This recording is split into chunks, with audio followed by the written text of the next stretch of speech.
On dirait une star des années 80.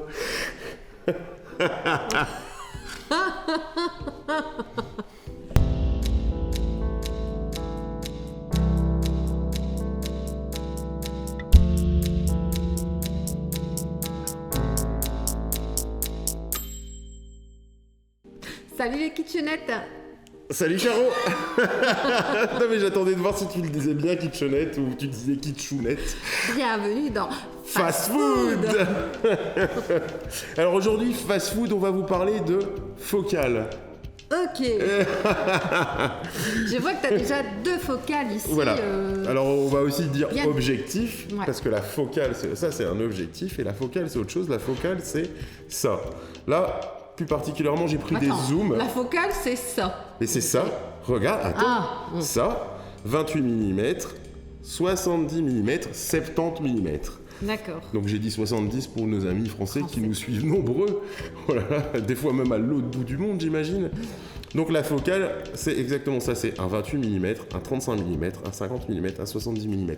Et ici, on a une plus longue focale. Ouais. Zoom toujours. Et ici, on a un de 80 à 200 mm. Ok.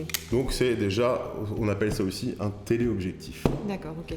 Et donc, du coup, tu nous parles de ces focales par rapport à la profondeur de champ. Voilà, profondeur de champ dont on a parlé dans une vidéo précédente de Fast Food. Donc la profondeur des champs. Des champs. Comme chic dans les prés. La profondeur de champ dépend aussi beaucoup de cette fameuse focale. Donc un 28 mm, qu'est-ce que c'est ? C'est déjà un grand angle. Le grand angle va toujours peut-être aussi un petit peu pas déformé ? Oui, déformé, mais ça dépend des objectifs. Vraiment, ça dépend des objectifs 28 mm, de leur fabrication, tout ça.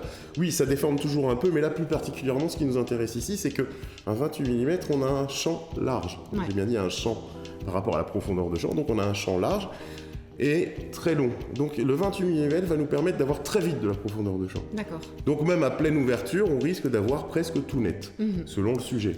Par contre, à l'inverse, si tu es sur une focale longue focale, qui va jusqu'à 200, voilà. Là, ça va aussi un téléobjectif. Ouais. Voilà. Donc qu'est-ce qui se passe avec un téléobjectif ? Ça rétrécit le champ. Ouais. Tu sais, on dit aussi souvent quand on roule, si on roule trop vite en voiture, notre champ de vision se rétrécit. Donc c'est un peu ça aussi. Finalement, plus on va rouler vite, plus le champ de vision se rétrécit, donc on a une vision périphérique qui est un peu moins large. Donc ça, c'était la minute sécurité routière. Oui, pourquoi pas. Donc on revient à nos moutons dans les champs. Voilà. Chic dans les prés. Donc la profondeur de champ par rapport ici, donc je disais un 200 mm, c'est déjà un téléobjectif, donc ça nous referme le champ, ça resserre le champ. Ça réduit le champ. Ça réduit le champ, mais qu'est-ce qui se passe aussi par rapport au 28 mm ? C'est que le 28 mm élargit le champ, mais recule les éléments. Là, on rétrécit le champ, mais on rapproche les éléments. Donc on aplatit d'une certaine manière. Voilà, on aplatit un peu, mais qu'est-ce qui se passe quand on va travailler à pleine ouverture avec ça ? Ça va nous permettre d'avoir une profondeur de champ encore plus limitée. Donc quand on est au 200 mm, on va voir, souvent on utilise ça pour le portrait, justement, pour un beau portrait, on va avoir un portrait d'un personnage avec des flous, voilà, des beaux flous derrière, du bokeh, comme on appelle ça. Donc pour avoir un beau bokeh, parce que qu'est-ce qui va se passer déjà au 28 mm, si on fait un portrait au 28 mm et qu'on se rapproche fort, là comme tu disais, on risque de déformer la personne.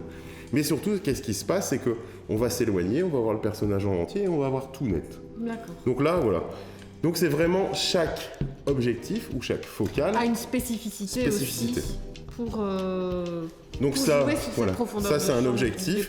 Là on a pris des zooms. La focale, pour un petit rappel, la focale c'est le 28 mm, le 35, le 50, le 60, le 70, 70 mm. Ou ici, le 80 mm jusqu'au 135 mm et 200 mm. Ok, je pense que on a une belle explication. Tout est dit. Tout est dit, je crois. J'espère. Je pense aussi. Écoutez, merci de nous avoir suivis. Merci Charlie. Merci Caro. Abonnez-vous à notre chaîne YouTube. Et laissez un pouce et que chic dans les prés. Salut les kitchenettes.